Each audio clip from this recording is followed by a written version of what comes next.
Hello student, welcome to political science department class. कैसी है मेरी यूट्यूब फैमिली? आई होप आप सभी लोग हेल्दी और हैप्पी होंगे। स्टूडेंट, जैसे कि आप सभी लोगों को पता है कि हमारे यूपी टीजीटी और पीजीटी के फॉर्म आ चुके हैं और अब आप सभी को तैयारी करनी है, क्योंकि आप सभी लोगों को सिर्फ एक सीट चाहिए।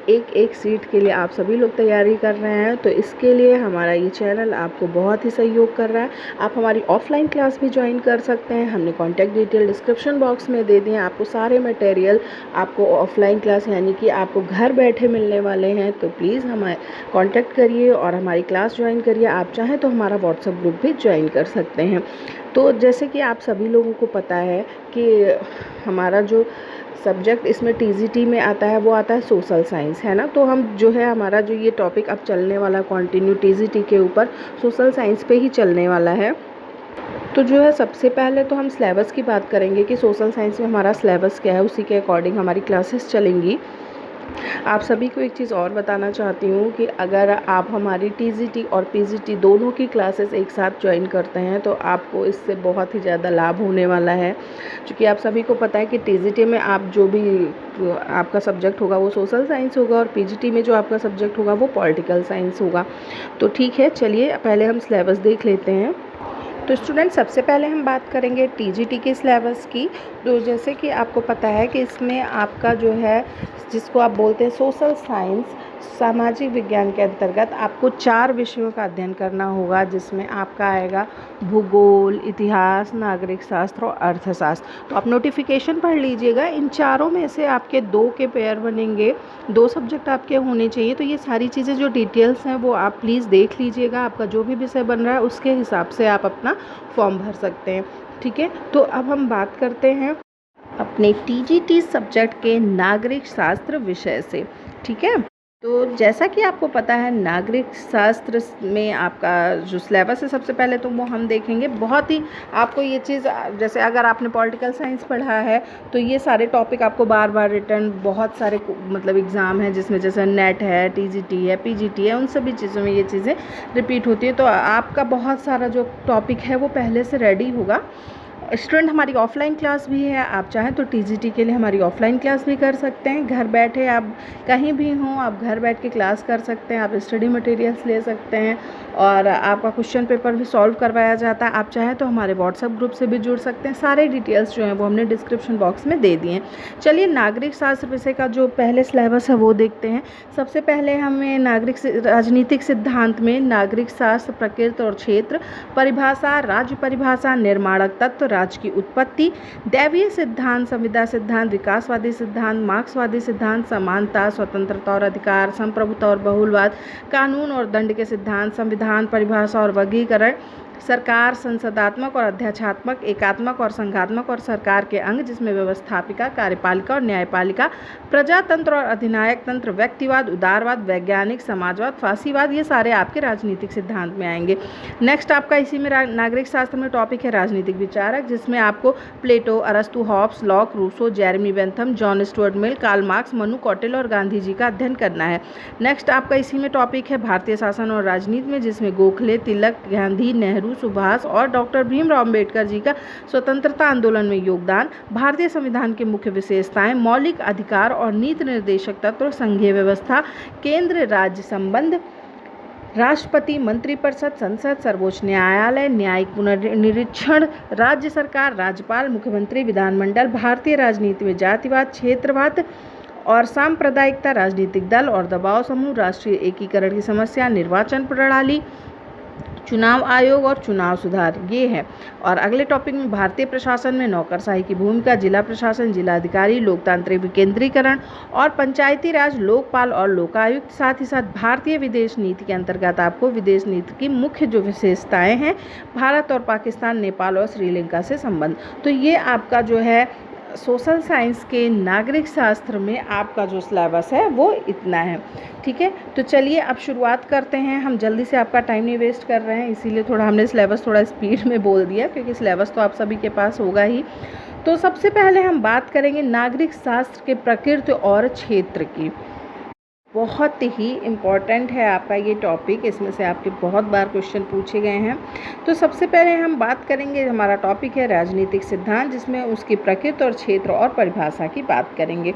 स्टूडेंट, जो हमारा सबसे पहले तो बात करेंगे नागरिक शास्त्र की उत्पत्ति के विषय में। हमारा जो पॉलिटिक्स शब्द है वो ग्रीक भाषा के पॉलिस शब्द से लिया गया है, जिससे प्राचीन यूनान में प्रचलित नगर राज्य का हमें ज्ञान होता है। इन नगर राज्यों की जो विशेषता थी वो ये थी कि इनके जो नागरिक थे वो अपना शासन खुद चलाते थे। ठीक है, तो पहला क्वेश्चन तो आपका इसी में ये तैयार है कि पॉलिटिक्स शब्द किस भाषा से लिया गया है, किस भाषा के शब्द से। तो यहाँ आप बताएंगे ग्रीक भाषा के किस शब्द से, पॉलिस। तो ये 2 क्वेश्चन आपका हो गया।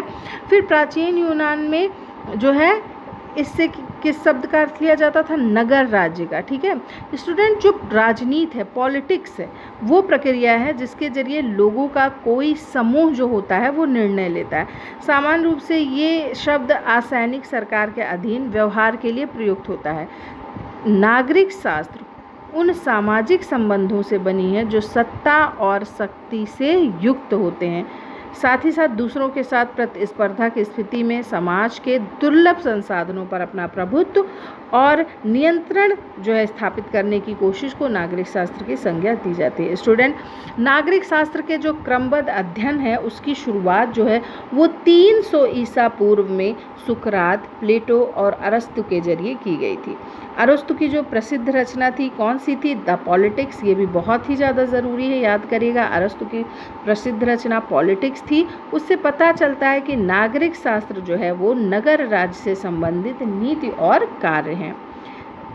राज्य में सद्जीवन को पाने के लिए व्यक्ति जो कुछ करता है, साथ ही साथ जिन जिन गतिविधियों में भाग लेता है या जो जो नियम, संस्थाएं और संगठन बनाता है, उन सब को अरस्तु ने नागरिक शास्त्र के अध्ययन का विषय माना। इसे हम नागरिक शास्त्र की चिरसम्मत धारणा भी कहते हैं। अरस्तु ने इस बात का खंडन किया है कि राज्य में सब तरह की सत्ता एक जैसी होती है। मध्य युग में नागरिक शास्त्र गिने चुने शासकों, दरबारियों, सामंत सरदारों, सेनापतियों, नवाबों, रईसों, महंतों और मठाधीशों की गतिविधियों से संबंध थी, जबकि आधुनिक नागरिक शास्त्र सिद्धांत की जो शुरुआत है वो किससे होती है। ये भी आपका बहुत ही इंपॉर्टेंट क्वेश्चन है। आधुनिक नागरिक शास्त्र सिद्धांत की शुरुआत मैकियावेली और बोंदा से होती है।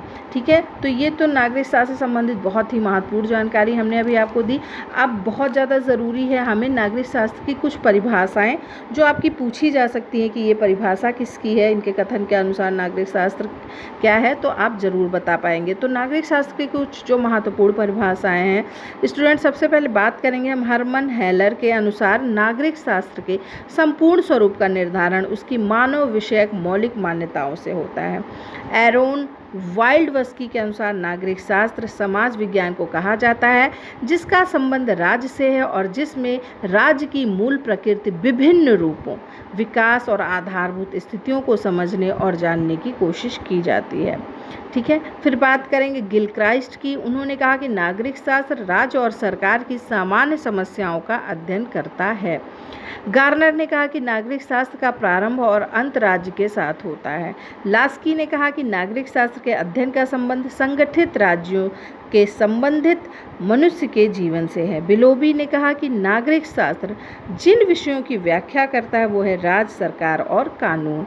साथ ही साथ गैटल ने कहा कि नागरिक शास्त्र राज्य के भूत, वर्तमान और भविष्य की नागरिक शास्त्रक संस्थाओं और नागरिक शास्त्रक सिद्धांतों का अध्ययन है।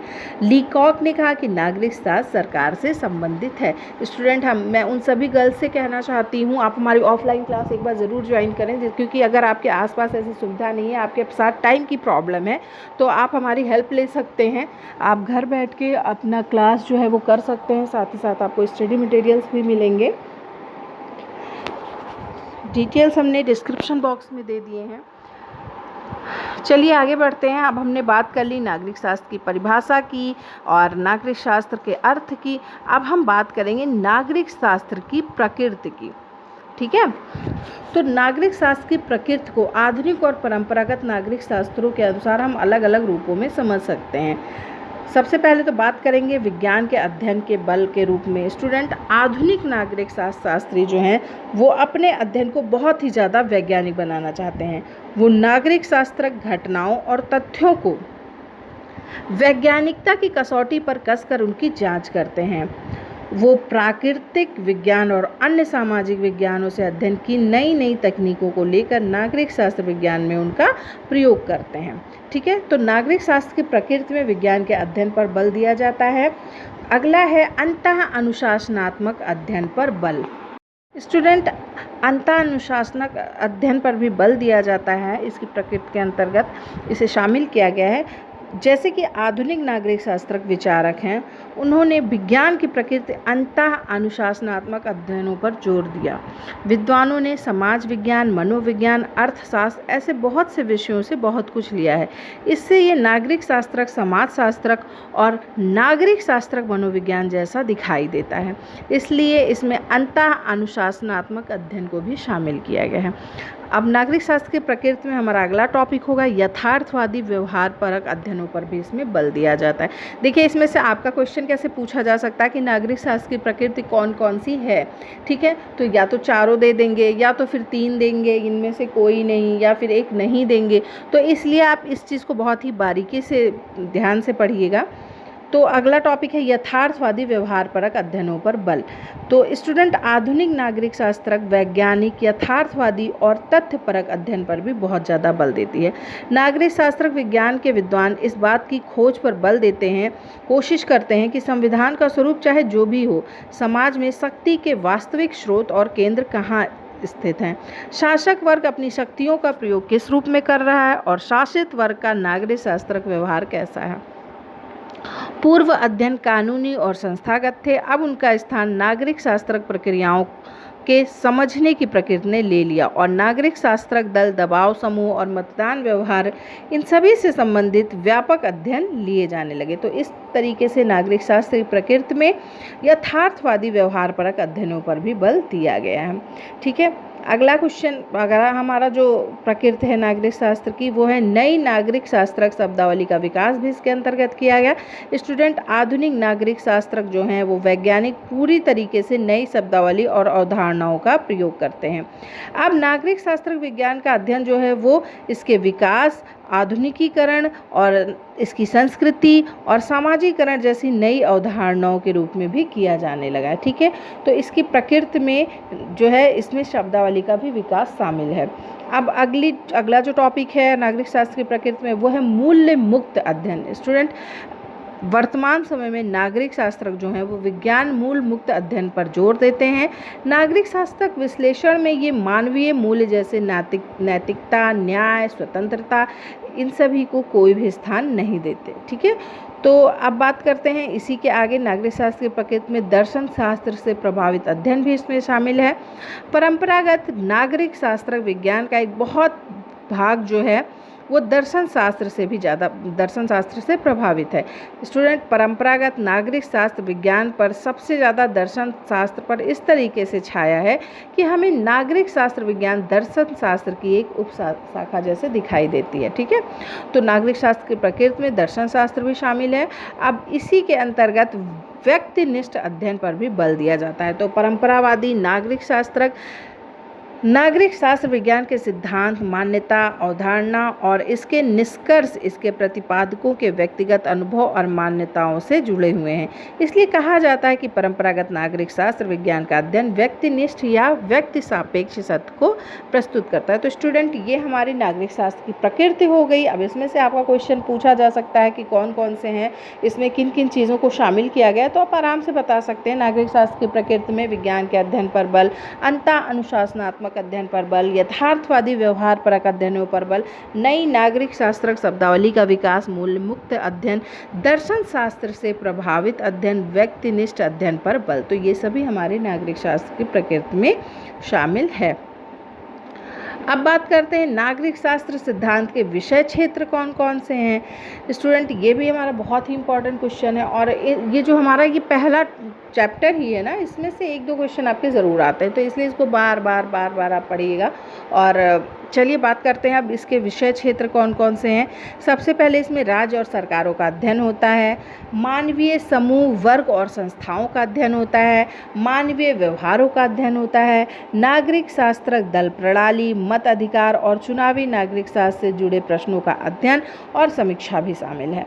नागरिक शास्त्र व्यक्तियों का अध्ययन करता है, विकास और आधुनिकीकरण की समस्याओं का अध्ययन भी करता है, साथ ही साथ सार्वभौमिक मूल्यों का अध्ययन भी करता है।